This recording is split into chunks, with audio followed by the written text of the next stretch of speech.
क्या आपने कभी बहती हुई नदी को ध्यान से देखा है? बड़ी तेजी के साथ अपने ओरिजिन पॉइंट से बहना शुरू करती है। शुरुआत से ही उसका लक्ष्य अपनी मंजिल को प्राप्त करना होता है, अर्थात सागर।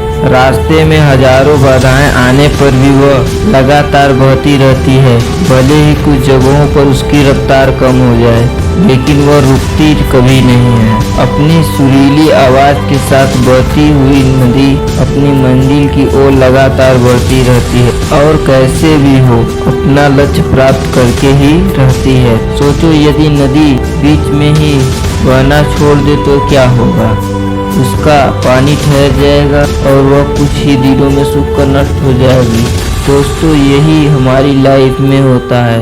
यदि सफल होने के लिए आप कोई लक्ष्य तय करते हैं तो उस लक्ष्य तक पहुंचने की पहली शर्त यह है कि आपको लगातार अपने लक्ष्य की ओर बढ़ते रहना है।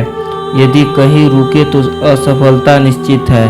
अपने मनपसंद लक्ष्य तक पहुंचना आसान कार्य नहीं होता। यदि आसान होता तो आज दुनिया के सभी लोग सफल होते हैं।